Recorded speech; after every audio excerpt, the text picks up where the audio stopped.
جی اچھا، تو آپ اپنے نام کے ساتھ مرزا کیوں لکھواتے ہیں؟ کیونکہ مرزا میری کاسٹ ہے نا جی، سنت ہے، نبی الاسلام نے اس چیز کی ترغیب صحابہ کرام کو دلائی ہے. قرآن میں ہے کہ ہم نے تمہیں قبیلوں میں، خاندانوں میں بانٹا ہے تاکہ تمہاری پہچان ہو. سورۃ الحجرات کے اندر صحابہ کرام اپنے ناموں کے ساتھ اپنے قبیلوں کا نام لگاتے تھے. ابو موسیٰ اشعری، اشعری قبیلے کی نسبت ہے.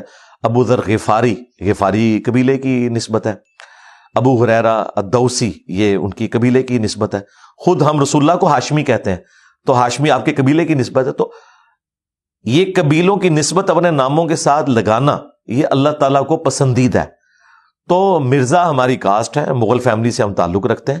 باقی یہ کہنا کہ اگر کوئی مرزا غلام احمد قادیانی دجال پیدا ہوا ہے اس کے اندر، تو پھر ہم الزامی جواب کے طور پہ کہیں گے کہ ہاشمی خاندان میں پھر ابو لہب بھی پیدا ہوا ہے، تو کیا اس کی وجہ سے ہاشمی لگانا ہم چھوڑ دیں گے نبی الاسلام کے ساتھ؟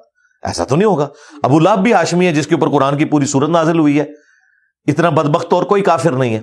اسی طریقے سے بخاری مسلم میں آیا کہ قیامت کے قریب جب دجال نکلے گا تو دجال پہ سب سے زیادہ سخت جو گروہ میری امت کا ثابت ہوگا وہ بنو تمیم ہوگا. نبی الاسلام نے تعریف کی ہے بنو تمیم کی، اور حضرت ابو ہریرہ کہتے ہیں جب سے میں نے بنو تمیم کی یہ تعریف سنی ہے نا، میں اس دن سے بنو تمیم سے محبت کرتا ہوں. لیکن دوسری طرف وہ گھنی داڑھی والا نجدی خبیث ذوالخویسرہ التمیمی جس نے بخاری مسلم میں حضور کو کہا کہ انصاف کرو، استغفر اللہ، وہ بھی تمیمی ہے. آپ مجھے بتائیں اس وابی کی وجہ سے، اس کو وابی کہتے ہیں اعلیٰ حضرت، ایک وابی کھڑا ہوا، اس وابی تمیمی کی وجہ سے کیا بنو تمیم سے ہم نفرت کریں گے؟ اس طریقے سے غلام احمد قادیانی دجال کی وجہ سے کیا آپ مجھے ان کی طرف منسوب کریں گے کہ میں اس کا کوئی ماننے والا ہوں؟ نعوذ باللہ. تو یہ ان کی ایک ڈھکوسلا ہے، اور اچھا ہوا ہے ہماری دعوت کا کام زیادہ پھیلے اس سے ہے کہ مجھے قادیانی کہتے ہیں، لوگ مجھے سنتے ہیں تو انہیں چشتی رسول اللہ اور تھانوی رسول اللہ کا پتہ چل جاتا ہے، وہ میری طرف آ جاتے ہیں، یعنی کہ رسول اللہ کے ساتھ جڑ جاتے ہیں صلی اللہ علیہ وسلم. آپ کو کبھی زندگی میں دکھ ہوا ہے؟ کبھی کسی دن آپ کو لگا ہو کہ نہیں کہ یار یہ بہت بڑا دکھ بڑی بات ہوئی اور بڑا دکھ ہے؟ کس پوائنٹ آف ویو سے؟ دعوت کے والے سے دکھ تو ہر بندے کو پہنچتے ہیں. دعوت کے والے سے تو میں الحمدللہ اب تو انجوائے کرتا ہوں. مجھے پتا ہے کہ ہر مشکل کے ساتھ آسانی ہے، ان مع العسر یسرا. آج تک جتنی بھی ہماری دعوت کے خلاف معاملات کھڑے ہوئے، آپ دیکھیں اینڈ رزلٹ ہمارے حق میں نکلا. ٹھیک ہے، وہ ہمارے بھائی پوڈ کاسٹ کرنے کے لیے پچھلی دفعہ آئے تھے تو وہ کہہ رہے تھے دیکھیں جی قاسم علی شاہ صاحب کے خلاف جب پی ٹی آئی نے کمپین کی تو وہ تو بیچارے بیٹھ ہی گئے. 4 ملین سے زیادہ سبسکرائبر ہیں ان کے، تو ویورشپ 1-2 ہزار پہ آ گئی ہے، لیکن آپ کی تو بڑھ گئی ہے. میں نے کہا بھائی وہ قاسم علی شاہ ہے، ہم تو اللہ کے نبی کے مجاہد ہیں صلی اللہ علیہ وآلہ وسلم. ٹھیک ہے، اور ہم اللہ کے لیے کھڑے ہوئے ہیں. ہم سے جو ٹکرائے گا تو وہ انشاءاللہ دنیا میں اپنی سزا بھگت لے گا. یہ نہیں ہے آپ اپنے آپ کو مذہبی اسکالر کہتے ہیں، مفتی نہیں ہیں. مفتی تو میں ہر مسلمان کو سمجھتا ہوں. آپ ہر مسلمان؟ جی ٹھیک ہے. مفتی کا مطلب ہوتا ہے فتویٰ دینے والا. جتنا آپ کو پتا ہے آپ اس کا فتویٰ دے سکتے ہیں. مثلا میں اگر آپ سے پوچھوں کہ وضو کا طریقہ کیا ہے، اس پہ فتویٰ دیں، تو آپ دیں گے. اگر روٹین سے ہٹ کے کوئی مسئلہ ہے، وہ تو چھوٹے مفتیوں کو بعض اوقات پتہ نہیں ہوتا، وہ کہتے ہیں بڑے مفتی سے پوچھیں گے. بعض اوقات بڑوں کو بھی نہیں پتا ہوتا، اس سے بڑے. تو اینڈ رزلٹ تو یہ ہے کہ ہر شخص مفتی ہو سکتا ہے. اس کے لیے کوئی ڈگری کی ضرورت نہیں ہے. ڈگری والوں کا حال یہ ہے کہ ان سے آپ قرآن کی آیت اور حدیث پوچھیں، وہ بتا ہی نہیں سکتے. وہ کہتے ہیں یہ تو ہمارے بزرگوں نے مسئلہ بتایا.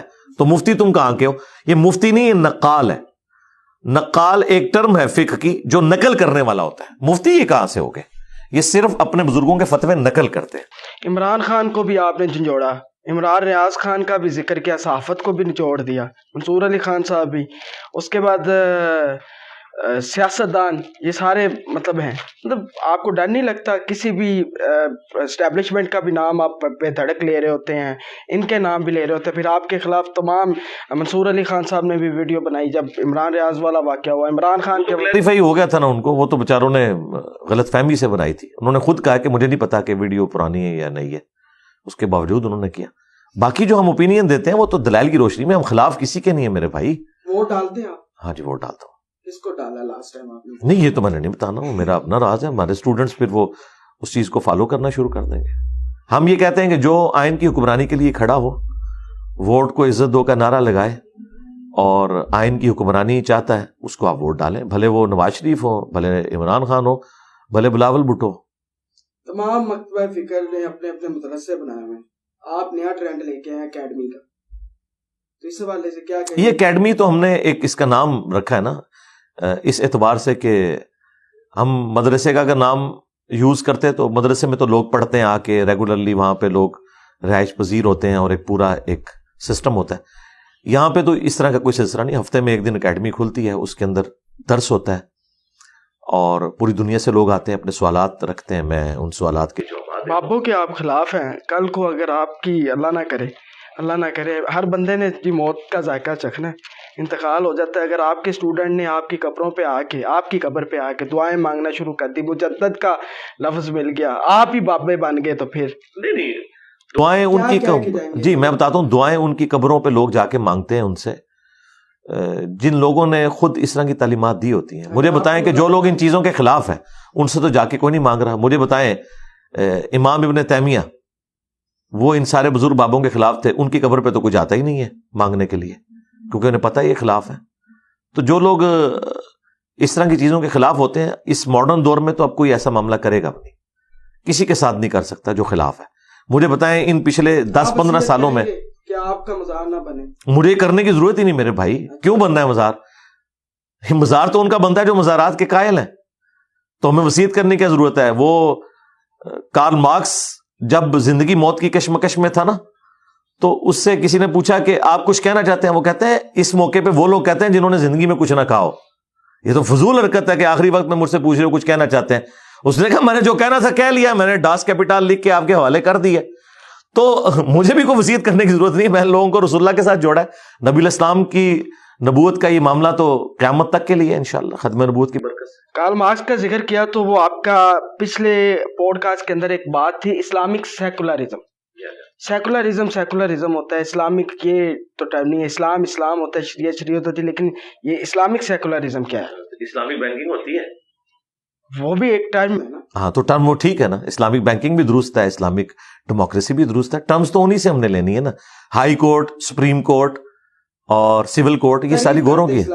اسلامک سیکولرزم جو ہم نے ڈیفینیشن کی تھی وہ یہ ہے کہ ہر مکتب فکر کو آزادی ہونی چاہیے کہ وہ اپنے اسکول آف تھاٹ کے مطابق زندگی گزارے، اور گن پوائنٹ پہ کوئی بھی شخص کسی کو اپنے فرقے میں شامل کرنے کی کوشش نہ کرے، اس کی لائف کو ونریبل نہ کرے.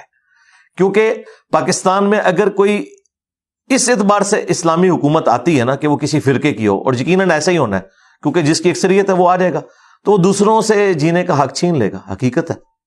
یہاں تو ایک مسجد میں آمین اونچی کہنے کے اوپر آپ کو مسجد سے نکال دیتے ہیں. اب مجھے بتائیں جو لوگ آپ کو مسجد سے آمین اونچی کہنے پہ نکالتے ہیں، رفع الیدین کرنے پہ، کل کو اگر ان لوگوں کی حکومت آ گئی وہ آپ کو گھر میں بھی آمین نہیں اونچی کہنے دیں گے، وہ تو کہیں گے ہماری حکومت ہے، ہماری مرضی چلے گی.